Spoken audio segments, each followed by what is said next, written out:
This is Chop Saw 101. Technically it should be called a compound miter saw, and actually the ones in front of us are both sliding compound miter saws.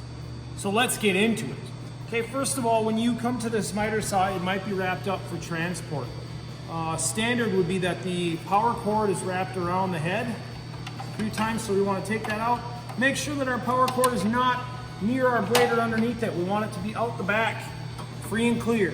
I'm going to plug it into our power source.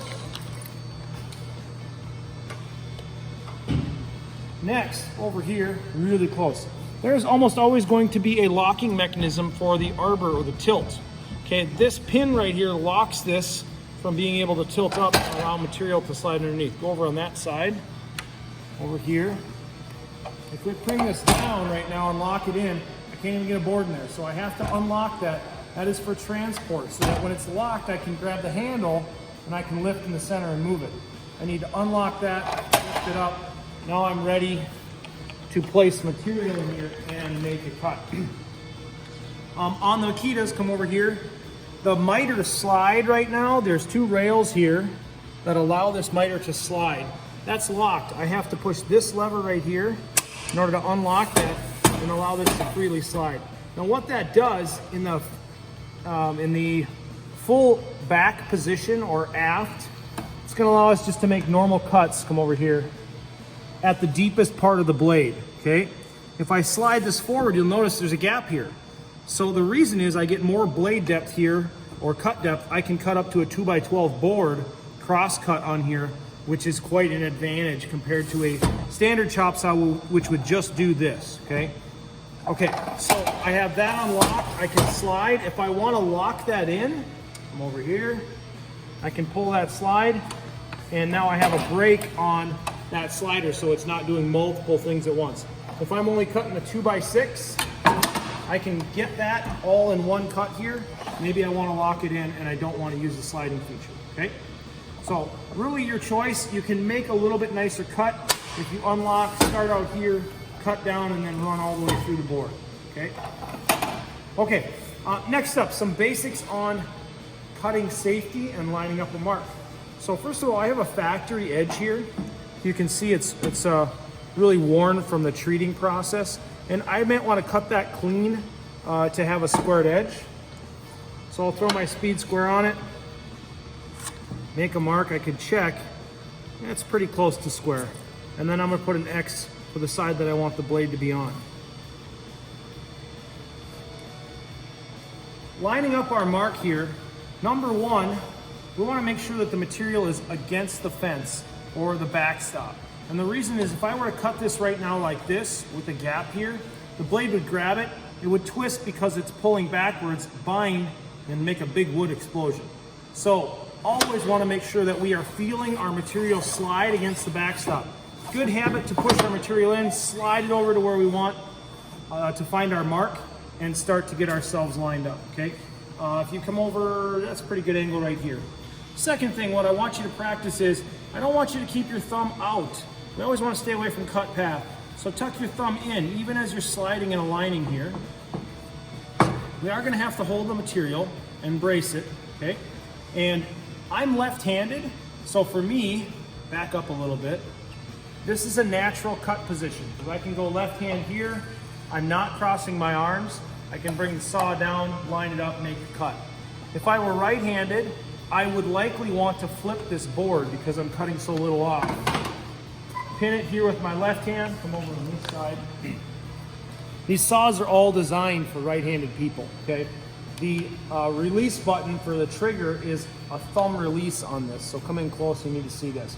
Right now I cannot activate the trigger unless I push the thumb release, then I can start the trigger, okay? So I have to hold here, thumb release, now I can start my saw. Before I start my saw, I want to line up my cut. So come right in line with the saw blade. As we bring this down, the guard will move, and that'll give us a visual sight line, particularly over here. If you come in on my angle, like my sight line, keep coming.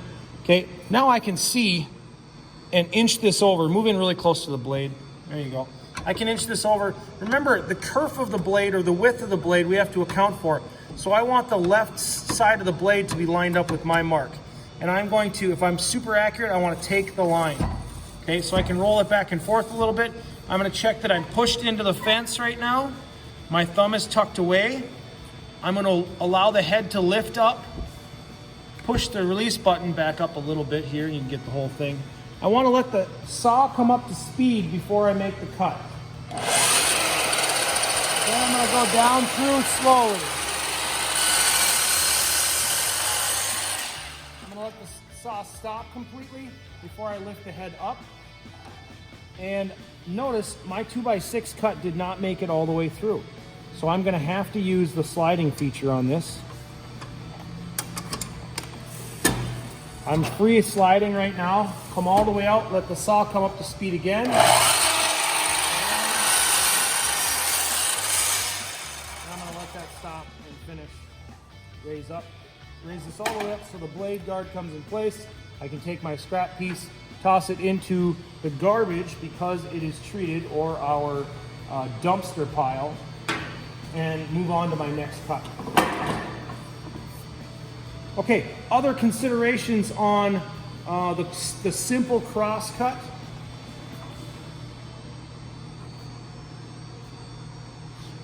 These backstops will slide in and out of the way. Normally you're not going to have to worry about these. The features of the miter saw. So we've got a standard cross cut at 90 degrees. We can also angle cut in our chop saw 201. We're going to see, there we go, that we can bevel cut or multiple angle cut up to 45 degrees this way. Now these backstops here are meant to slide out so that we can get all the way down to a 45 degree angle if we want to make a compound miter, which would be a multiple angle cut. We'll go back up to 90, come over here on this side. I want to make sure that when I come up to the saw that it's zeroed out on the zero mark there and locked in place.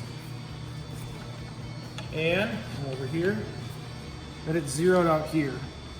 For chop saw 101, we are just going to do cross cuts, okay? So 90 and 90. If it's not, the other way to release and make another angled cut is to push this thumb bar down here. On our Makitas, we have to push in and turn this in order to unlock it. So it'll detent or lock into some degrees here. 15 it wants to detent to, 22 and a half, 30, and 45. Again, let's take a look at this really close here. On our Makita saws, we have to push in and rotate, and that will hold and lock up. And now, if we push our thumb bar down, it allows us to rotate over. If I let go of my thumb bar and just slide, it's going to lock in at given preset detent points. We want to make sure we're on 0 degrees this way and 0 degrees this way so we can make our cross cuts. Would I want to cut a board vertically like this? In this case, I can determine if I can make it without running the saw. Come over on the other side. If I bring this saw down, it will run into the arbor before it gets to the bottom. So right here, sorry, my bad. This is the arbor or the bolt that holds the saw blade on. So I can't get all the way through this. It's one thing that tells me I'm not going to cut this board vertically. I'm going to cut it laying down. Okay?